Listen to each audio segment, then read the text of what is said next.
Hello, friends. Welcome back to the English Fluency Podcast with Emma and Daniel. Hey everyone. Today's topic is a powerful one. It is. Today we're talking about English for managers. Leading meetings, giving feedback, all of that? Exactly. If you manage a team or you want to one day, this episode is for you. What if I'm not a manager yet? Even better, you'll learn the language before you need it. Smart. So, what will we practice today? Opening a meeting, leading a discussion, giving positive feedback, giving difficult feedback, and handling disagreement. That's a lot. It is, but by the end, you'll sound like a confident, natural manager in English. I'm ready. But first, our small favor. Like this episode. Subscribe to our channel. Tell us in the comments. Are you a manager, or do you want to become one? Share your biggest challenge leading a team in English. Okay, let's start. Manager English time. Today, Daniel, you'll play the manager. Me? The boss? Yes. And I'll play your team members. Okay, I'm ready to lead. Okay, Daniel. It's Monday morning. You have a team meeting at 10 a.m. What do I do before it starts? Good managers prepare an agenda first. What's on it today? Project updates, a problem to solve, and next week's plan. Perfect. 3 clear points. Now, let's open the meeting. How do I start? Not just. Okay, let's start. Be warm but clear. Let's practice? Yes, I'm your team now. Ready? Ready. Good morning, everyone. Thanks for joining. Let's get started. We have 3 things to cover today.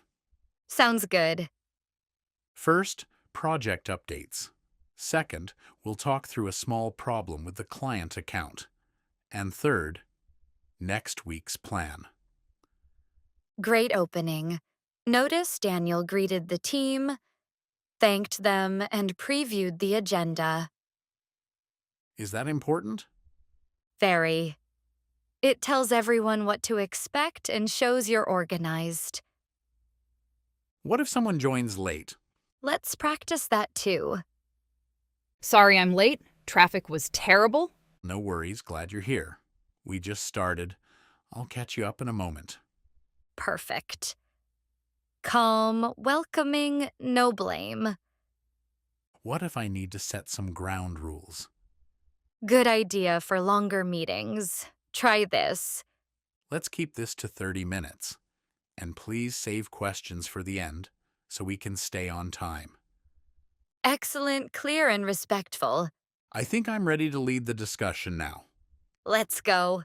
Now it's time for project updates. How do you ask your team? Just say, give me updates. A little too direct. Try something warmer. Let's hear from each of you. Sarah, can you start us off with the marketing project? Sure, we finished the campaign draft and it's ready for review by Friday. That's great progress. Any blockers I should know about? Just waiting on final approval from the client. Okay, I'll follow up with them today. Thanks, Sarah. Notice Daniel asked a follow-up question. Any blockers? That's a manager habit. Why does that matter? It shows you care about obstacles, not just results. What if someone gives a vague update? Let's practice that. Yeah, things are going fine. Moving along. Great to hear. Can you give me a specific example of what's done so far? Sure, we completed the first draft of the report and started testing. Perfect, that's helpful, thank you. Good. You gently asked for more detail without sounding impatient. What if two people start talking at once? Very common in meetings. Let's practice. Talking over each other, I think we should. Actually, I wanted to add. Let's hear Lisa first, then Marcus. Go ahead, Lisa. Perfect, calm, and fair, giving each person their turn. What if the meeting starts going off topic? Redirect politely. That's a great point. Let's discuss it after the meeting so we can stay on schedule today. Excellent. You didn't shut them down, you simply redirected.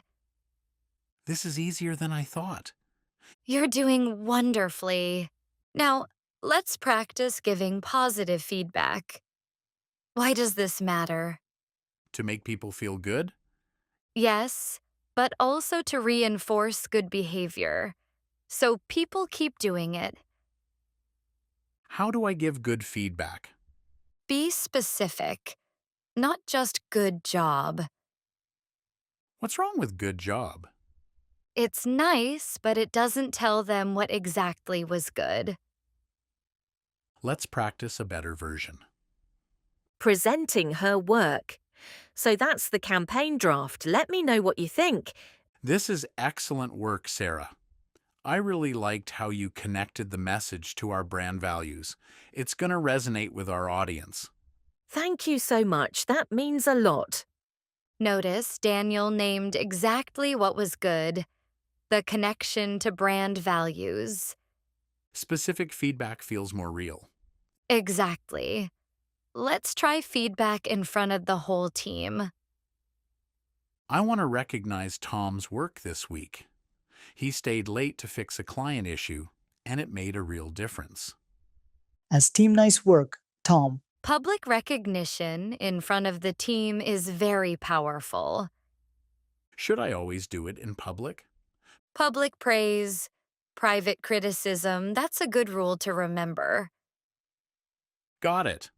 What about small everyday praise? Let's practice a quick one. Hey, I noticed you handled that difficult client call really well earlier. Nice work. Oh, thank you. I was a little nervous about that one.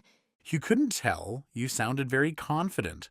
Perfect, small, genuine in the moment. This feels natural now. That's because you're being specific and sincere. Now, the harder part. Giving feedback about a problem. This makes me nervous. Normal, but with the right structure, it's much easier. What's the structure? Situation, impact, and suggestion. Let's practice. Do I just say, what's wrong directly? Start softly, then be clear, then offer a path forward. Let's try. Who missed a deadline? Hey, sorry about the report. I know it's a bit late. Thanks for letting me know. I did want to talk about the report deadline. It came in 2 days late, and it delayed the client review. What happened? I underestimated how long the data analysis would take. That makes sense. Thanks for being honest.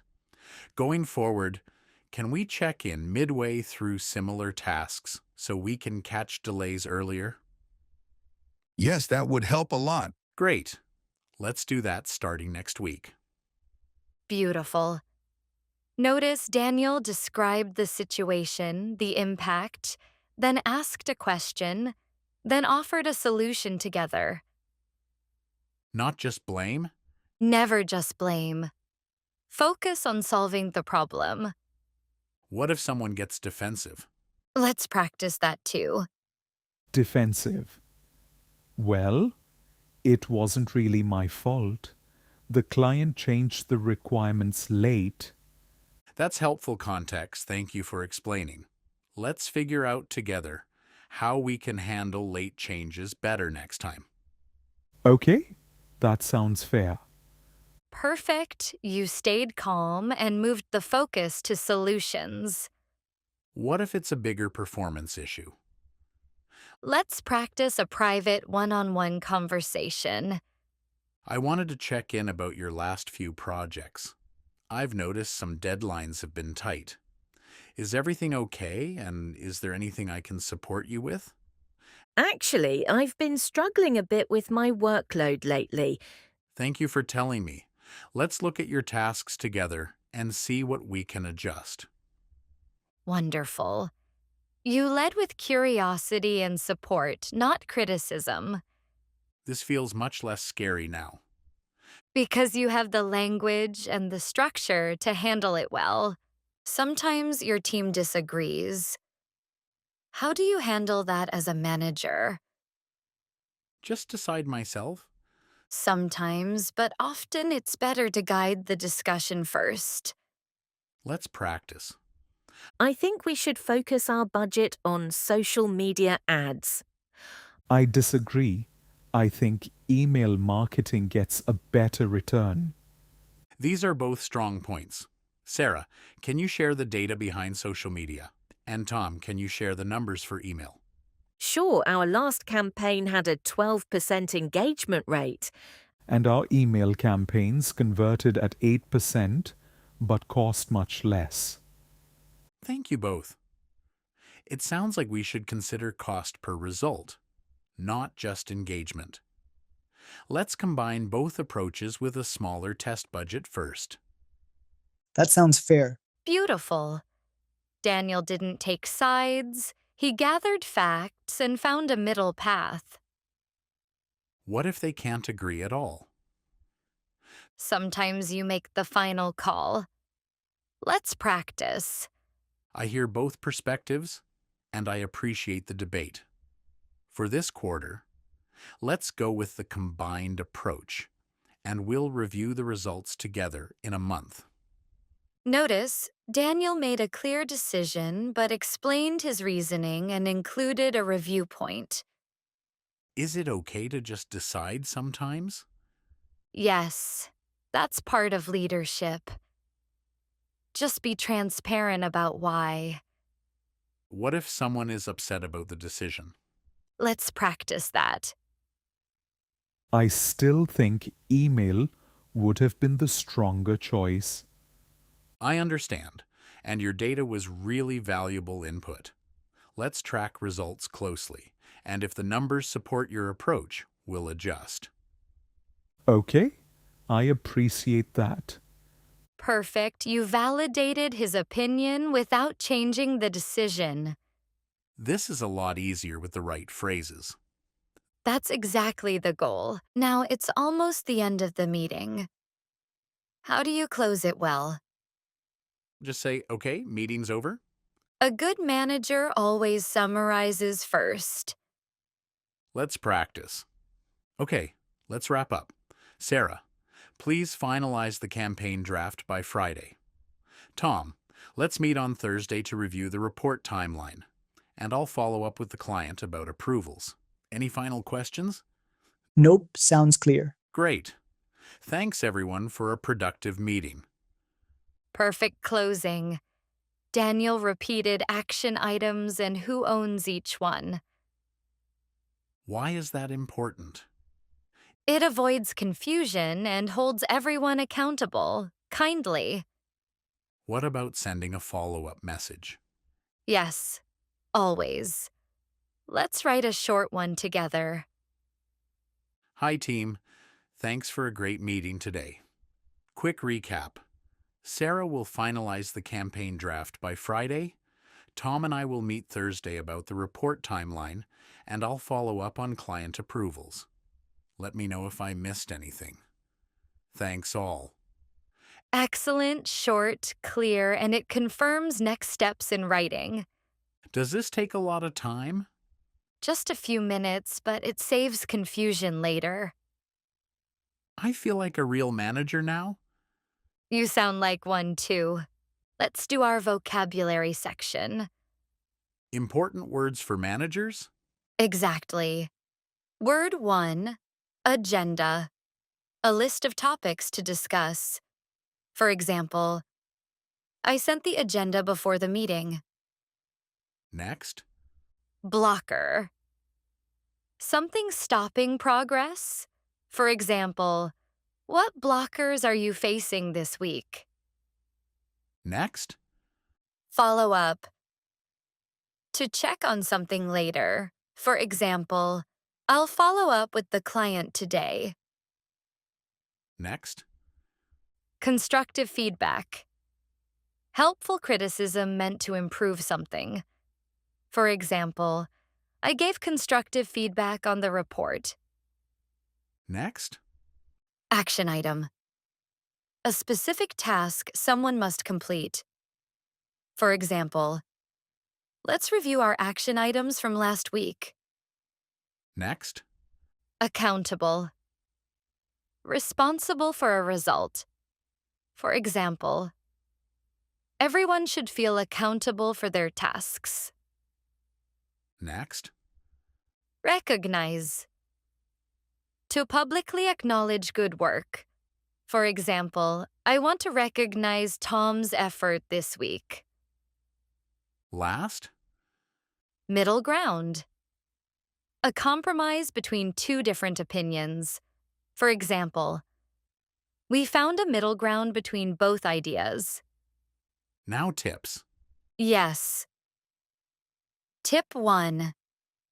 Always prepare an agenda before a meeting. Tip 2. Be specific when giving positive feedback. Tip 3. Use situation, impact, suggestion for constructive feedback. Tip 4. Praise in public, correct in private. Tip 5. Ask questions instead of assuming the worst. Tip 6. Summarize action items at the end of every meeting. Tip 7. Follow up in writing after important discussions. Tip 8. Stay calm and neutral during disagreements. Tip 9. Explain your reasoning when you make a final decision. Tip 10. Always thank your team for their time and effort. Daniel, what did we learn today? Everything about leading meetings and giving feedback in English. From opening a meeting to closing it with clear action items. Yes. And how to praise and how to correct the right way. What's the most important message?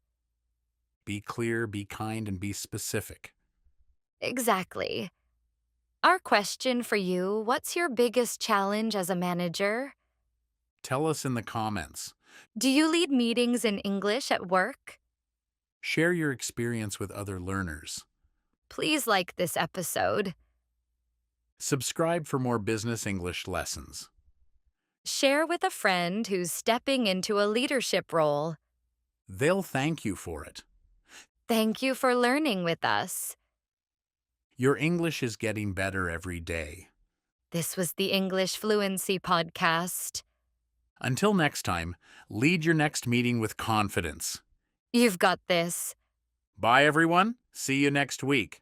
Good luck leading your team.